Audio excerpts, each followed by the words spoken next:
История, которую я сейчас расскажу, произошла с местным лесником по имени Геннадий Петрович. Он проживал глубоко в лесу, в небольшом домике, окруженном высокими деревьями и густыми зарослями. Каждый день у Геннадия была своя рутина. Он проверял состояние леса, следил за животными и держал все под контролем. Никогда раньше он не сталкивался с чем-то необычным, но однажды вечером все изменилось. После долгого и утомительного дня Геннадий сидел у окна своего домика и наслаждался спокойствием леса. Вдруг его уши заполнил громкий вой, который разнесся по всей округе.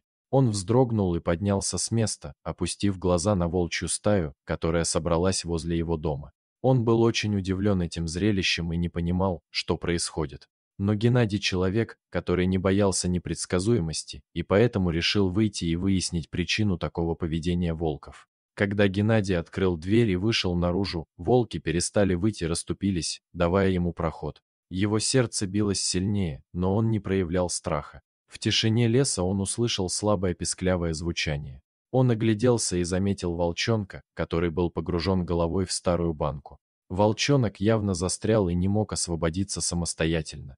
Геннадий подошел к нему осторожно, стараясь не испугать его, и начал помогать освободиться ему от западни.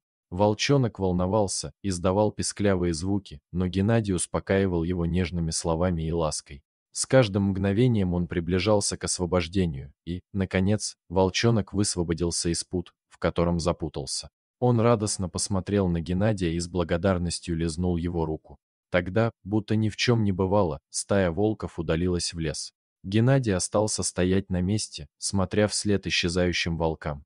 Он ощущал смешанные чувства радости и благодарности. Он осознал, что свидетельствовал необычному мгновению, когда человек и животное находят общий язык и помогают друг другу. Волки не были для него угрозой, они всего лишь хотели помочь своему маленькому товарищу, и только Геннадий смог это понять. После этого инцидента Геннадий стал еще более бережно относиться к лесу и его обитателям. Он понял, что каждое существо имеет свою роль в этом мире, и все мы можем помогать друг другу, даже если мы разные. Он стал наблюдать за волками, изучать их поведение и собирать информацию о них. Он рассказывал местным жителям о случившемся и призывал сохранять природу и всех ее обитателей. Геннадий Петрович стал настоящим героем в глазах окружающих. Он не только заботился о лесе, но и стал символом сострадания и взаимопонимания между человеком и животным. Его история стала предметом гордости для всего поселка, и местные жители уважительно относились к нему. Таким образом, история о леснике Геннадия Петровича и его встрече с волками стала свидетельством того, что даже в самых непредсказуемых ситуациях можно найти общий язык и помочь друг другу. Животные и люди могут сосуществовать в гармонии и понимании, если мы будем уважать и беречь друг друга.